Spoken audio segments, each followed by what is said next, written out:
Perfect. We're going to start the webinar now. I'm going to introduce Bill LaRosa. He's the Director of Cultural and Heritage Affairs.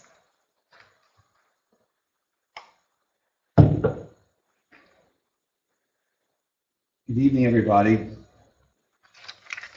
And again, I'll welcome you to this webinar. And the purpose of this, as you know, in years past, we did an in-person orientation on the LAP grant. And with our capabilities now to be able to do webinar, it's more convenient for you and for us. And as a reminder, this webinar is being taped. So those of you who cannot participate in the entire session will be able to go tomorrow to the county website, which you're seeing now. And you can see in the upper left corner, Local Arts Program Grant. You can click on that, and the webinar will appear, and you can go through it again. And that also will be the same for the ADA webinar next week, which Meredith will tell you more about later on. So, Local Arts Program Grant, for those of you who are new to the grant program, is a program set up by the New Jersey State Council on the Arts, and each of the counties, 21 counties, participate in this program. And it's what we call a pass-through or re-grant program. It means that the counties, and especially this county, will set up its own guidelines. There are eligibility rules that the state requires we include, but the counties can tailor that to their needs for their program. And we solicit applications from you, our constituents, and in this case, only Hudson County organizations or those based in Hudson County can apply to our LAP program. Applications are solicited, we receive them, the staff then reviews them for compliance with the eligibility rules. And from there, through the online process, which our consultant Mike Koskowski will get into a little bit later in the process, we receive your applications, and then they are passed on to a panel of peer professionals. And that panel is comprised of those experts in various disciplines of the arts. And they then review your applications, they review your budgets, they review the merit of your application. From there, they will make recommendations to us for funding. And then from there, we collect all of the applications. We do a log to the state of New Jersey. We put in all of your programs. We put in our required materials and so forth. And then the Arts Council then, on an annual basis, sends us a grant. The grant is then passed through to us, and we then send them the funding to you based upon the scores done at the local level here. And that's pretty much it in a nutshell. But as you will see, when we put in the guidelines up momentarily, the guidelines go into more detail to the process of how the grants are reviewed. And again, this evening's webinar is we're really not going to go through all the minutiae of the application. We are going to go over the salient points of each of the most important parts of the application, and especially the HCLAP online process. And again, we thank Mike Koskowski from KES1, our tech consultant who has been working with us to make this process much more efficient. In fact, I think we're the only 2 counties in New Jersey that have an online process. Ourselves, certainly, and Middlesex County. So we're very proud that we're able to reduce the cost of having you do paper applications and making tons of copies and sending us DVDs. All this now is done very easily at no cost to you through an online process. So I'm assuming all of you can see the guideline. If anyone cannot see, let us know, but presuming you are seeing it, let's move along. So the county local arts program grant is a calendar year grant program, meaning that we run from January to December. So we are now soliciting applications for January 1st to December 31st, 2016. The echoes killing me. Yeah. So you are applying once again for program funds from January 1st, 2016 to December 31st, 2016. Now, eligibility. Let's go quickly over the eligibility requirements. And my staff will be going over more of the details of dates, contracts, and so forth. The first is that in this county program, the Hudson County's local arts program, you must be based in Hudson County. And some of you who may have worked with other counties in the past, their counties do allow for non-county resident organizations to apply to them for programs in their county. We do not. We have a very small pool of organizations here. We are very proud and protective of you, so therefore we only allow Hudson County organizations to apply. Next is that you must be serving the residents of Hudson County, and that's a no-brainer. Again, if you're a resident here, a resident organization, you are serving the residents of Hudson County. Next is that we require that you be in existence for at least one full year as of the beginning of January 1st, 2015.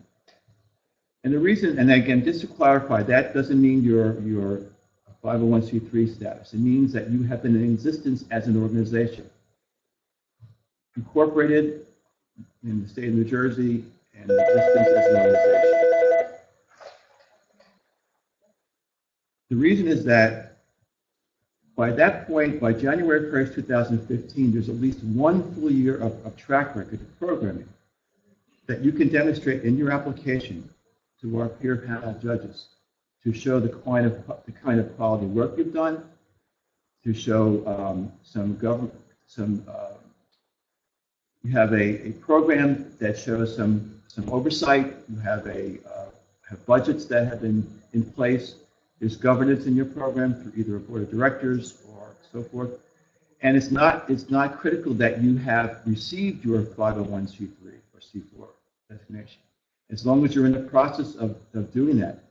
And sometimes it takes 1 or 2 or more years to receive your IRS finalized designation, your 501c3. But as long as you have been in business for at least a year and you're in the process of applying, you can apply to us. Next, as it says here, as I reiterate again, if you are an unincorporated group and you have not received your 501c3 or IRS designation, as long as you are acting as though you are an organization following guidelines, setting up a separate bank account, and are in the process of receiving your incorporation and your 501c3, that's fine. Now, we do also allow organizations that, even if you are a non-arts organization, let's say you're a charter, you're a chamber of commerce, you are a health organization, a social welfare organization, but your program is designed to provide a cultural program as a part of your outreach mission to your constituency or to the greater constituency of Hudson County, that's fine. For example, let's say you are a hospital and you want to bring programming to the patients of your hospital, as well as to the families and the public who are coming into your institution. That would be an eligible use of the funds. If you are a chamber of commerce and you want to do a artist directory, or you want to do an artist workshop on emerging artist development issues such as portfolio or how to market yourself, that would be an eligible use of program support funds because it's supporting our local artists, and it is obviously an eligible use of the funds. Now, you can apply to us, the Hudson County Local Arts Program, but you also have the option of applying to the New Jersey State Council on the Arts through their program services as well. But the qualifier there is you cannot apply to both in the same fiscal year. So either you're applying to the state or the county, you have to decide. But you cannot apply to both the same year because that's basically the same source of funding. It's what we call double dipping. So if you are applying to the New Jersey State Council on the Arts, you must decide whether you're applying to us. And if you have submitted your letter of intent, because at the state level, they require a letter of intent to be submitted to them first. The letter of intent then is reviewed by them, and they decide whether you are eligible based upon the information they require to be in that letter of intent, and they can tell you whether you're eligible to apply. And the next thing is that it's the match. So in every grant program, there's a match, and our match only is 50% of your total request is coming from you. Now, your request can be in cash. It also can be in kind. And later on, we'll get into the minutia of that.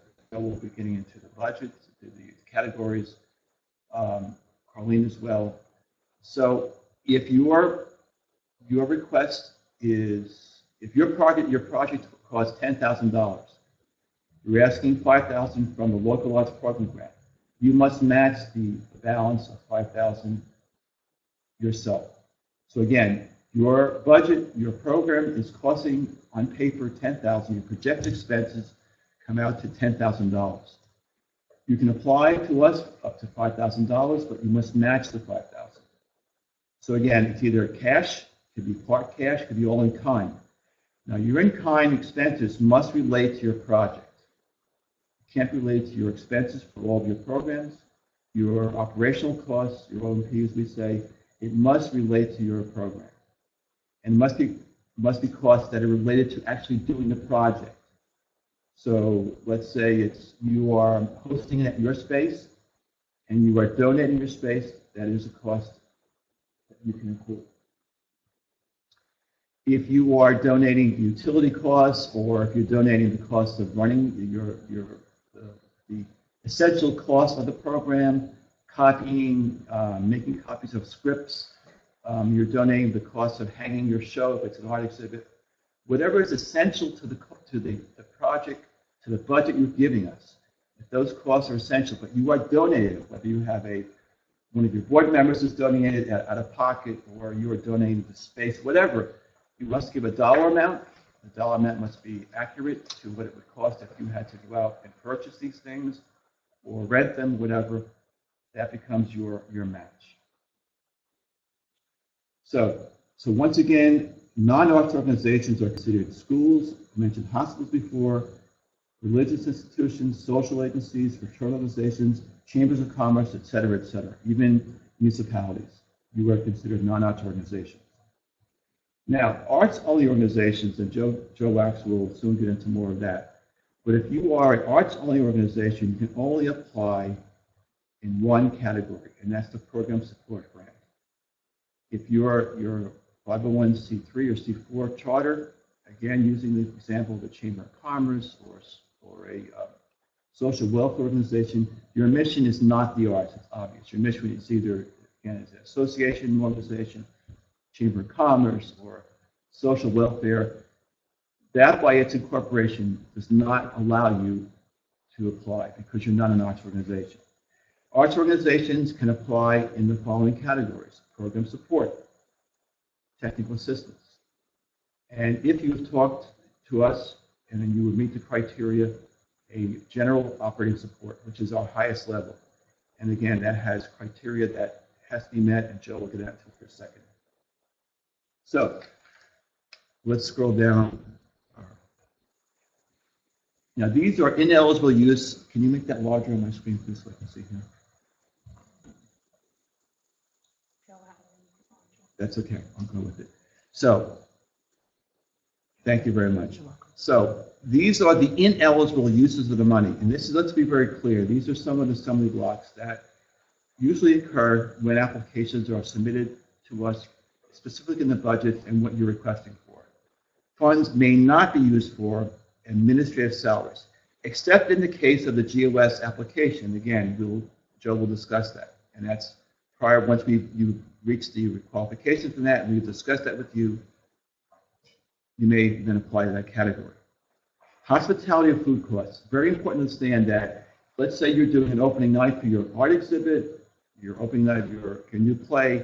It's a great idea to host a network event, have wine and cheese and so forth, but the state and the county, you may not use these funds for that purpose. We suggest you seek a sponsor or some other way of paying for that. Travel, airline, hotel expenses, if you're bringing in guest artists or something, cannot be used for this. Capital improvements, such as renovation and construction. So, and again, let's say if you're building scenery, that's a different story. That's part of the process of theater. But let's say you want to build an exhibit space for an art show or exhibit. It's a great idea, but unfortunately, the local arts program grant does not allow that. Purchase of equipment, including but not limited to phones, fax machine, computers, DVD players, et cetera, as it says there.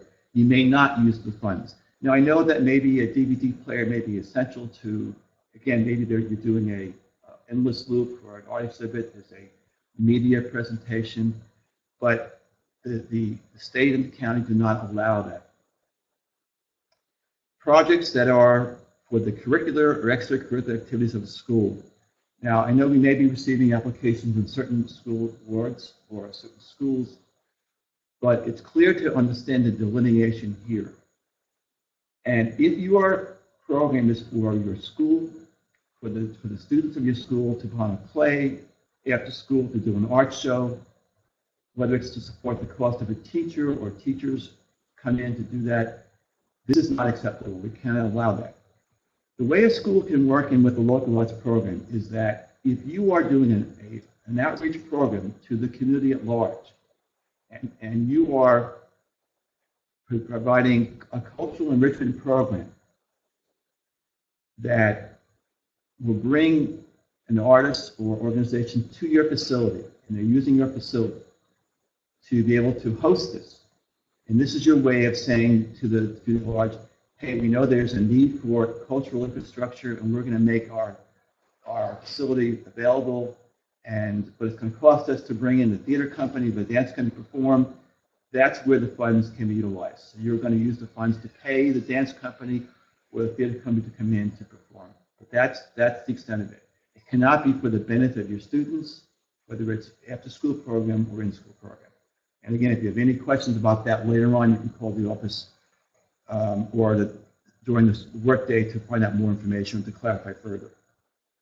Field trips.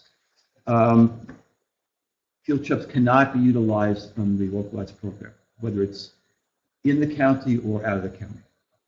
Presenting performances, exhibits, and productions outside Hudson County. Again, you can't have you take your performance to Essex County or Union or Bergen County, or even to bring in performances or exhibits.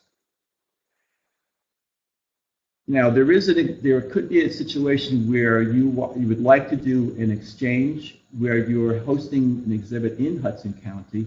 It's a collaboration, whether with artists from other parts of Hudson County, or other part of New Jersey, or in the rare case you may be doing an international exhibit, artists who are coming from Berlin or somewhere, you're planning long term, but it's going to be here in Hudson County. That would be a wonderful idea, a perfect example of where that would be an exception to presenting performances here, or specifically exhibits.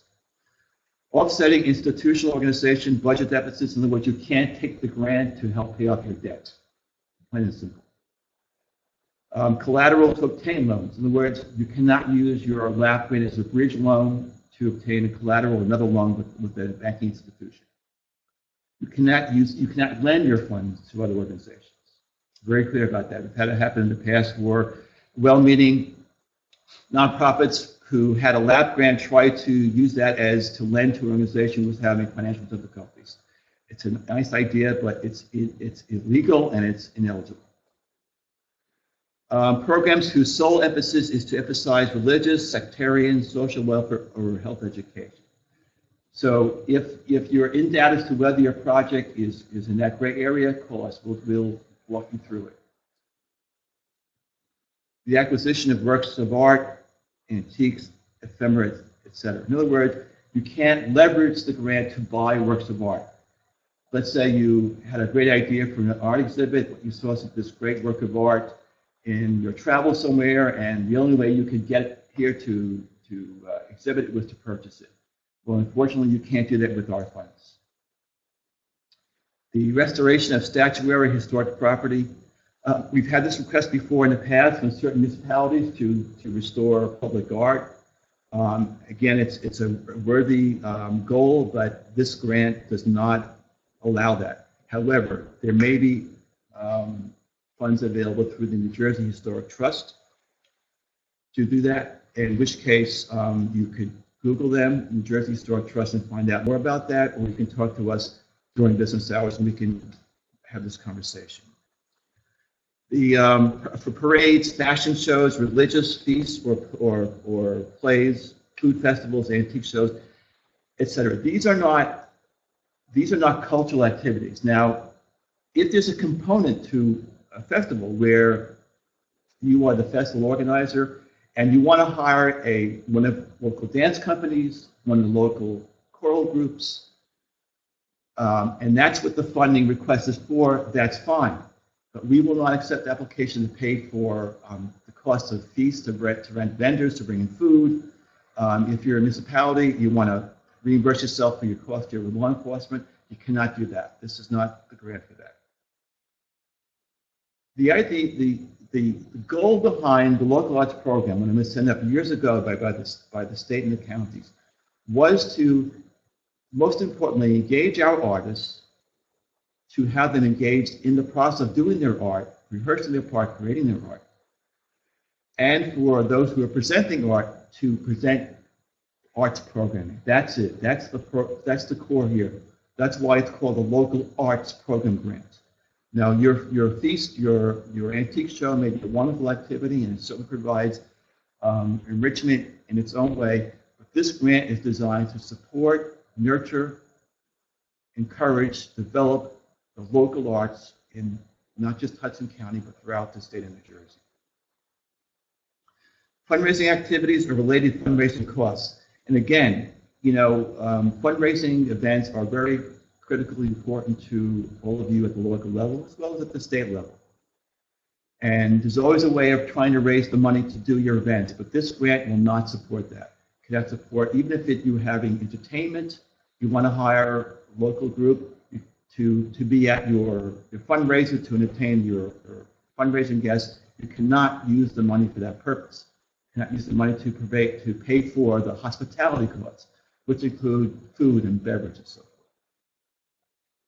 Cash prizes, trophies, scholarships, and tuition, and anything similar to that. Meaning, for example, in the past we've had people who wanted to do an art show or to do a talent show for young people and for seniors. It was a worthy idea, and they wanted to give the cash prize, and they wanted to use or leverage the LAP grant to do that. You cannot do that. You cannot take that money, put it in and buy a savings bond or give it out as cash or buy trophies or have a tuition or a scholarship fund. You cannot use this funds for that. And finally, for personal gain in any manner. So, and again, whether it's you're buying, you want to take a class over somewhere and you're developing for your education, your art, whatever discipline it is, your children, whatever. Please understand you may not use funds for that purpose. So now at this point, I'm going to turn this over to Joe Wax. I want to say that we have some new staff here. We're very proud of our staff. We'll soon talk to Meredith, who's been with us a long time. You all know her. She'll be discussing the ADA. But Joe Wax and Carlene McGurn are two new people here who are wonderful. You're going to get to know them as the months go by. And they're new additions here, and they each have great expertise. Joe is an artist in his own right. He's a dual artist. And he now will take over and discuss the categories of funding. Joe?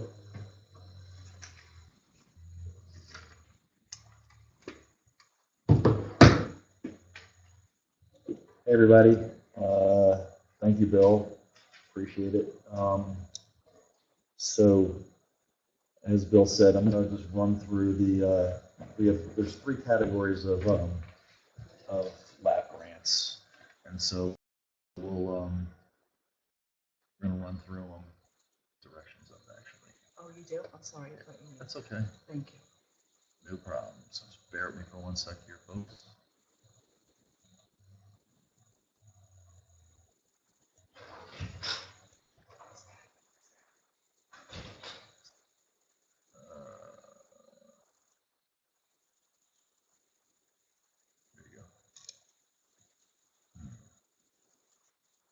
There we go. Want that. All right, so anyway, we're gonna get this up here. I'm gonna start, there's, like I said, there's three grant categories, and I'm gonna start with the granddaddy of them all, the general operating support. And as I said, that is like the, that is the biggest grant that this office gives. And it's,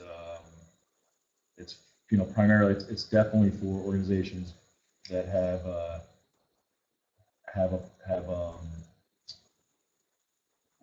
received grants in the past, programmatic support or technical assistance. So I'm just going to pull up our guidelines. There you go. So here we are. So I'm just going to run through it. So, like I said, if this is for organizations who they're arts only organizations.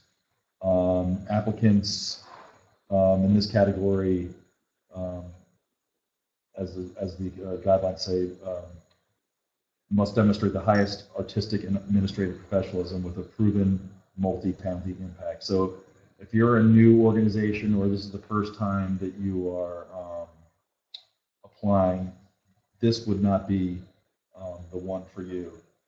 If you are considering, I should just say from the outset, if your organization is considering applying for this this type of grant, that you should reach out to our office, and we should run through things with you. General, what you can use these funds for are general operating and programmatic costs, and up to 15% of the grant may be used for administrative costs. So you cannot get this grant and then just use it for like a purely administrative function, like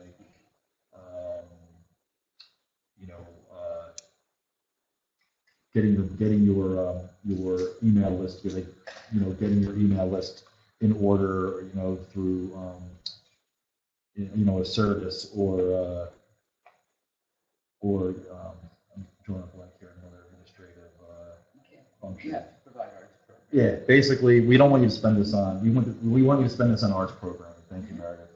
So, my apologies. So, but like you said, you can use up to 15% of the grant towards administrative costs. This is the requirements. These are important, and so this will kind of help you figure out whether you are, no problem, whether you are eligible for a general operating support grant. Your organization must have at least one full-time paid staff administrator. You must have a proven fundraising campaign. You must be fiscally responsible and be able to show that to us. You must have an active board of directors or trustees that are involved in the governance of the organization. So, if this will be self-evident to you if you have these things, but of course you're going to have to show these things in your application. If you're applying for this, you have to offer programs year-round. You must submit, if you're applying for this grant, general operating support, you must submit a schedule of your board of directors or trustees meetings for last fiscal year, the last two fiscal years. That will be fiscal year 2014 and fiscal year 2015, as well as a letter from a recognized professional in the same discipline attesting to the professionalism and artistic quality of your organization. So just kind of like giving your bona fides to us to show that that you are a serious organization. Not that you wouldn't be serious if you're applying for the other ones, but this is this just is an extra level of things that you need to show us in order to be successful in this category. All applicants in this category must also compensate all artists involved in the programs. GOS applicants must match any grant award 1-to-1, and at least 25% of that match must be in cash. So that means that 75% of it can be in kind, which is good, which is a good thing for organizations such as any of you who will be applying for this but at least 25 has to be matched in good old American cash. You also need to submit a copy of your bylaws with your application. Yeah, like I said previously, if you are considering this, we really encourage you to give us a call. Meredith is probably the best one who would know, but please feel free to call the office. You can ask for me or Bill or Meredith, and we'll be happy to help you if you have any questions about this or any other thing for that matter. So another thing that's important to point out is applicants whose primary mission is arts education may not apply under this category. So we really are, what we're trying to say here, and I'm probably saying it a long-winded way, is we really want you to be an organization that's presenting art to the public, that, whether it be theater, visual arts, dance, etc. Arts education is an important mission. We embrace it. There is a type of grant that you can apply for here, which I'll go over, but this is not the one you should be applying for if you are a arts education organization. You can apply for a arts basic education grant from the New Jersey State Council of Arts if you are a arts education organization, and you can feel free to ask us about that as well. The last thing is that organizations that rely upon membership dues or fees for more than 25% of your operating budget are ineligible to apply for this category. And the rationale being is that, this is for organizations that have a fundraising, if they have a plan for fundraising, that they do regular fundraising. If you're just getting your funds from membership dues, it just demonstrates if you're getting them if you have a fundraising plan and you are raising money from outside sources, it just demonstrates a higher level of organization, and that would make you eligible for this type of grant. So when we're done, there'll be opportunity for questions. I hope that made sense to you. What we'll do next is run through the programmatic support application. And this is important because this will probably be the one that most of you folks who are looking for to support your programs will be applying for. So the maximum request is $7,000, and it's important to note that arts only and arts organization agencies that sponsor arts programs as part of a broader range of community activities such as schools, social service agencies, and libraries may apply in the program support category. So that's important to stress. You can be a non-arts organization if you want to. You can be a non-arts organization and apply for this type of grant, but it's for arts programming. So if you're a social service organization that works with disadvantaged youth, and you have an arts program like this, you could apply for this type of grant, and that's an appropriate use of the funds. Program support applicants can apply for up to 50% or half of the total projected cost of a programmatic support grant eligible program, up to $7,000. The applicant must match any grant award one-to-one, just like general operating support, as I went over. Okay, providing the other half of the cost of the programmatic support eligible program. It's important to note that your organization's administrative costs cannot be underwritten using funds from this category. Organizations may not reimburse themselves for administrative or operational services provided during this program. So basically, this is similar to general operating support. This is for specific programming the organization does, not for administrative costs. I should just also point out that if you're applying for a general operating support grant, you cannot apply for a programmatic support grant in the same fiscal year. It's kind of, speaks for itself because you are the same thing you'd be doing with a general operating support grant you could use for a program support grant. I'm going to move on to technical assistance, which is the last type of grant, and the maximum request is $4,000. And only arts organizations can apply for this. Organizations that clearly demonstrate a genuine need for assistance in nonprofit administrative development. So this is important. Eligible use of funds.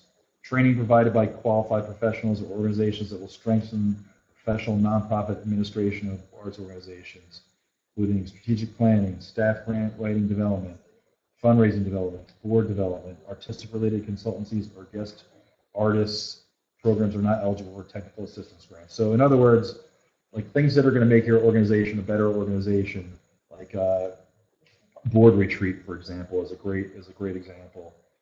You cannot use it for, like, if you need new lighting for your gallery. So technical assistance, don't confuse it for something like, we need a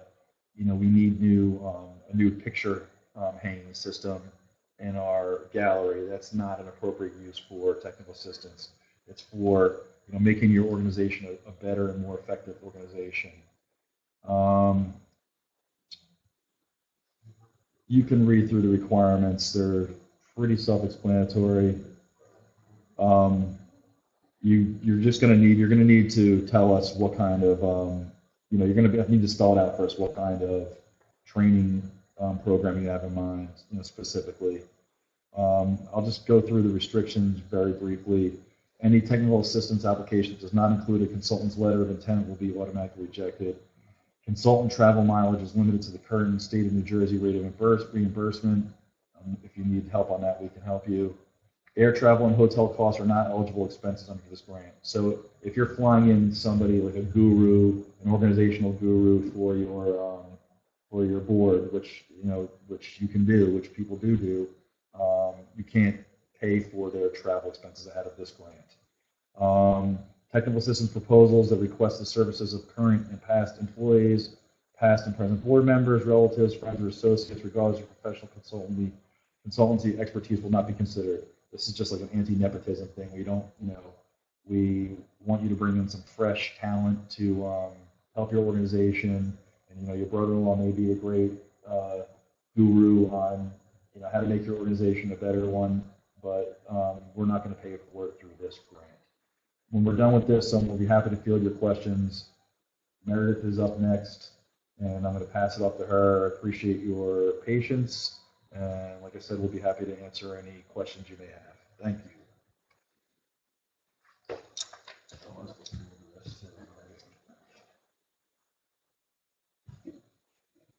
So I'm hoping that everyone can hear me. Yeah. We've had a couple of issues here with technical problems on the webinar, and we hope you bear with us on this.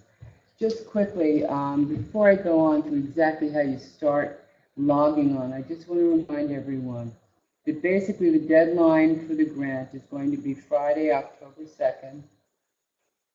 And then we're going to have the peer review panel will be meeting at the end of October, and the final reports are going to be due December 11th, 2016. When you start applying for this grant, the first thing you're going to do is you're going to go to the HudsonCountyNJ.org homepage, which is now up on the screen. And when you go to that page, you're going to click on the Local Arts Program grant here. This is going to be your login page, all right? And it says very clearly here that it says if your organization registered last year, but you've forgotten your password, okay, Sorry. then you can click on a certain place on that frame, and you'll be able to get a new password. All right. We're still having some difficulty on this. Hold on one second. Go back to that login page. Great, great. Can everyone see it? Can you see it on my screen? Yeah. Okay. So we're back on this. This is the Hudson Now County. everyone can see it. Yeah, great, thanks. Now we're back. So we're going to click on the local arts program grant. All right. This is the login page. You would log in, obviously, here with your email. Okay. And it says, for those of you who are new, it's going to say register now. And when you register, let's go to that and see what happens. Basically, what you're doing as a new applicant is you're giving us all the information about your organization. I'm not going to go through every single line here, but I'm going to scroll down the screen so you're going to be able to see everything that has a red asterisk by it. We must have that information. So it's going to be the contact person, your executive director, board president or chairman, federal tax ID number, organizational name. Please make sure that all the contact information that you put on this is absolutely current, up to date, and correct. This is how we're going to stay in touch with you throughout the year. As you scroll down with me on this page, you're going to see applicant's email will be used to log in at the lower bottom part right over here. And it's going to have an applicant's password. As you log in and register, you're going to receive from Bill LaRosa an email. It's going to give you a password. So when we go back to the Hudson County, I think if we can go back up, let's see if we can.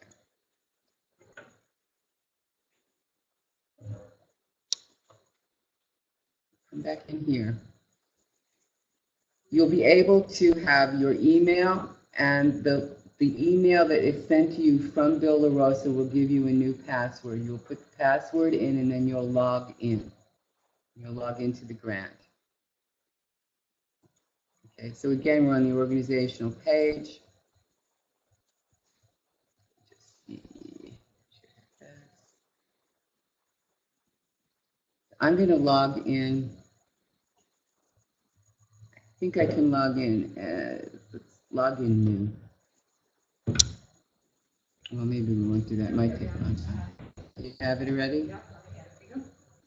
We can do the grant. It's not here? No, it's there. It's on the other way. Sorry, folks. Try that. Yeah. Oh, This here is it is. fine. This is it. Okay. Okay. Thanks. Sorry. This, we apologize to everybody. Okay. All right. As we scroll down from the profile page, you're now going to see what the FY 2016 Local Arts Program Grant application for program support is going to look like. And basically, this is going to be the application that most of you are going to use. Generally, out of 31 applications that we get, 32 applications, about 27 of you come in for program support. So let's just look at this quickly. And it hasn't changed very much from last year for those of you who are repeaters. For those of you who are new, we hope we've made this a little bit easier and a little bit clearer, okay?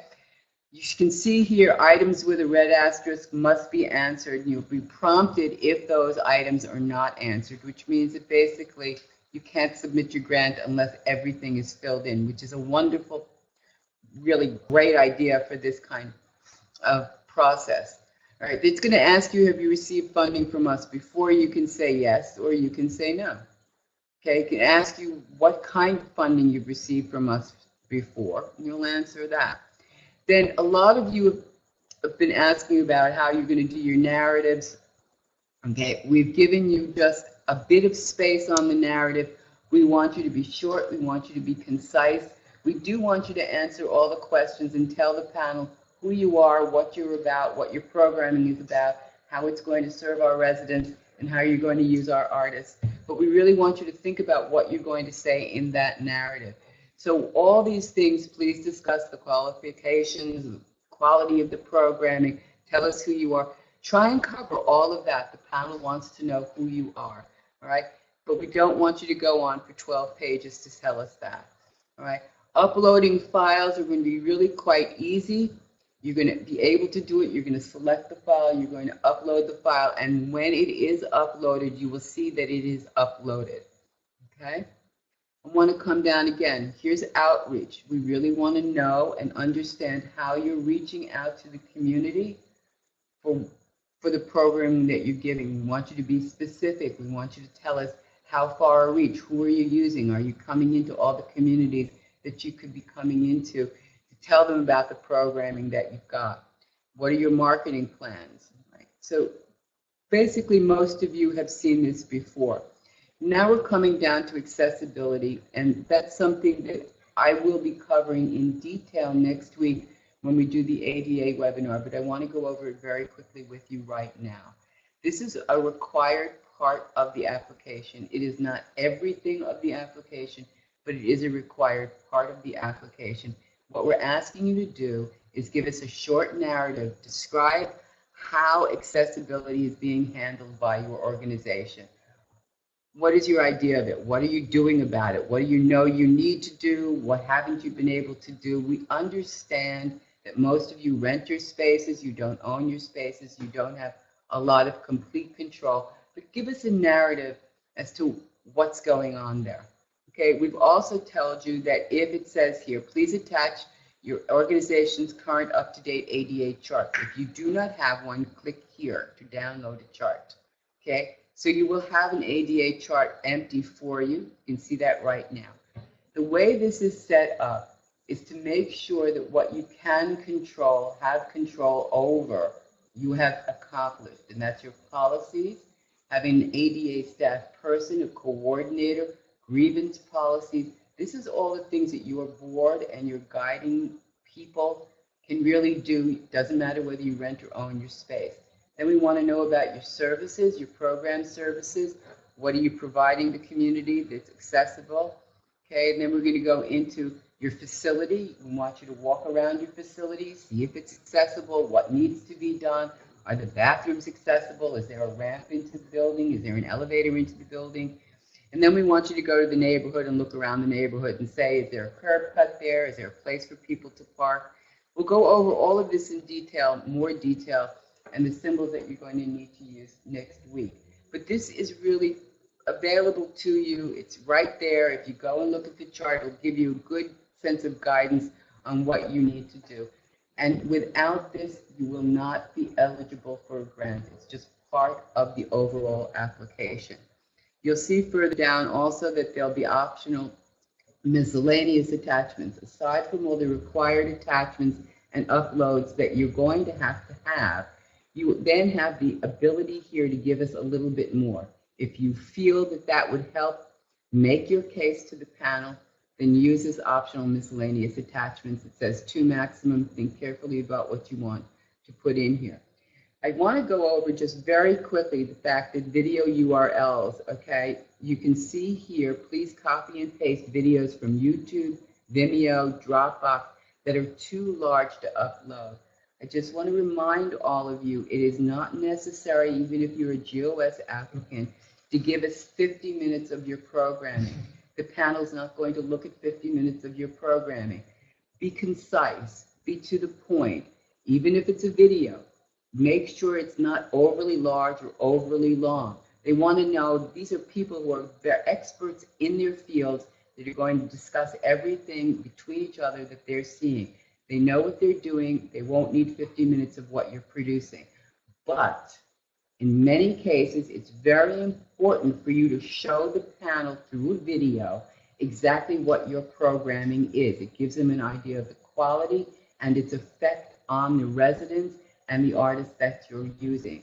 So these are very important things to go over, all right? So that's most of it. Now we're going to go over to the budget here, and this is extremely important. And this year we're hoping, okay, like last year, that the budget is going to be really, really easy for you guys to do. If it doesn't balance out at the end, if you can't show that you need the money from the grant because you have too much money, it's going to tell you you have too much money. If you're not showing that you can provide a 50% match, whether it's in kind or in cash, it's going to tell you that the budget doesn't match and you can't submit the grant. So it's really meant to help calculate everything that you need in the end to come in and submit this grant. Okay, so you'll see that you'll need expenses, all your expenses, and they're kind of really as simple as we can make them for you and as self-evident as we can make them for you. Okay, your projected in-kind, your personnel, your materials, your supplies, whatever's costing you on the facilities, marketing, publicity, artistic. Okay, and at the very bottom, you're going to see your grand totals. Okay, if it doesn't balance, the grant will not, the online grant will not allow you to submit. Okay, so it's really going to be that simple. If you have a question on any of the things that are going on with the grant, we really want you to call us or send us an email. We're here to help you. We're here to make this process work for you. We are still sometimes having some technical difficulties on the process itself online. We're taking care of it. If you have a problem, please call us up. I do want to talk very quickly about just technical assistance, because we've had some issues in the past on the technical assistance grant. A technical assistance grant is where your organization learns something. Okay, it's not because you're hiring someone and they're going to do it for you. It's because they're going to teach you something or guide you or help you to do something that's going to make your organization better artistically and as a functioning nonprofit. So this year, like last year, we have two forms of technical assistance. One is by hiring a consultant, and you will have to put a letter from the consultant as part of your upload to back up that consultancy. Or you can take your board of directors on a retreat, or you can take people to learn about how to run a great nonprofit or what's fantastic programming, right? So we have two branches in a sense of what you can do for technical assistance on this grant. And when you're doing the application, it will show you, once you answer with the question of whether it's a consultancy or workshops or seminars, you'll be answering questions directed at that, and it will be very, very simple and very straightforward that way. When I've spoken to our tech guy, Mike Kiskowski, on this, and some of you have heard his name from us before, so we've been trying to set up a really great way for you to be able to work through this grant online. You're going to have a save button, you're going to have a save and continue button, and Mike has put in a support button now, so that when you click that support button, he'll be able to help you with technical support. Technical support is different from questions you might have for us. All right. I suggest that you work off the application on a Word document so that you can count your words, your spaces. You can edit off the document and then cut and paste it onto the document. That's basically what we suggest. If you have a question of what you want to say or what something is involved or what the guidelines are, eligibility, call us. But if you're having trouble technically, that support button should do it for you. If it doesn't, call us and we'll help you out with that. I think we've covered just about everything on this particular type of, you can see that you can navigate through this. You can go into income, you can go to expenses, you can navigate back, program support application. All three applications, GOS, program support, and technical assistance, allow you to navigate through. You can see at the bottom now that we have a save and continue button. I suggest you always save, just like you did when you first started on computers. Every time you do something, please save, right? Then you can always save and continue at another time. Make sure you remember your passwords. If you don't, you can always get them sent back to you, all right? I'd like to give this now to Carlene McGurn, someone new on our staff, who's just going to tell you very briefly about contracts and the kind of paperwork you need to send back to us, okay, in order for you to get the award that you've applied for, okay?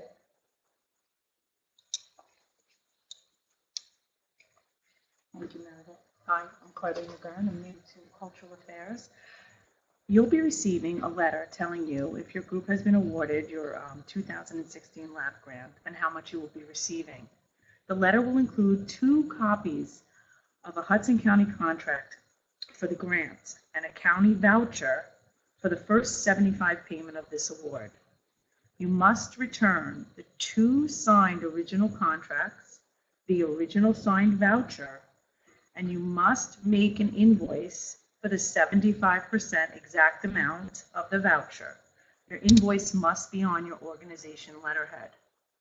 If you are a first-time recipient of our LAP grant, you are required to provide a W-9 for your organization. No payments can be made without 2 original signed contracts, an original signed voucher, and an invoice on your organization letterhead. So I'm going to say that again.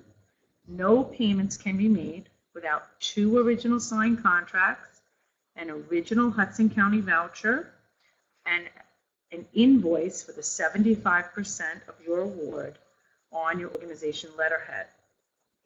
Once the county has signed the contract, I will return 1 signed contract to you, and your final reports are due for the additional 25% on December 11th, 2016.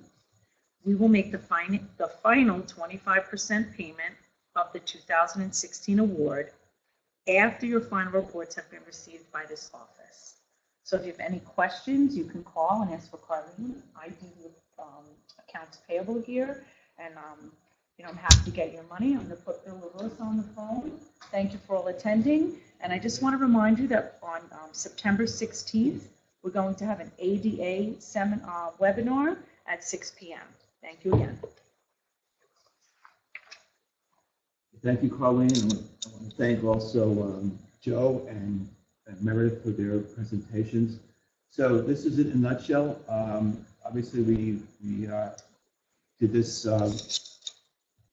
trying to minimize your time to go over the salient points, but now it's up to you at your leisure now to go over the guidelines, to read through it carefully, and if there are any questions and in doubt about any proposed projects you're thinking of requesting funding for, please call us as soon as you can. And of course, we're here during the weekdays, 9 to 5, 201-459-2070.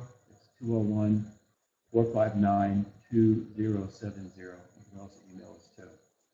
So again, there will be a replay of this tomorrow, starting probably around 9 o'clock. You can then go to the Hudson County homepage, which you're seeing right now, and where it says Watch Program Grant, you'll see a link to the, I believe it's going to be on YouTube, where you can replay this. So I want to thank everybody for joining us this evening. I wish you all good luck with your applications. And also I want to thank all of you, because without you, there are no programs in Hudson County, and I mean that. All of you, whether it's theater, it's dance, it's visual arts, events, special events, without your energy, without your vision, without all the volunteers who support what you do, there'd be no programming.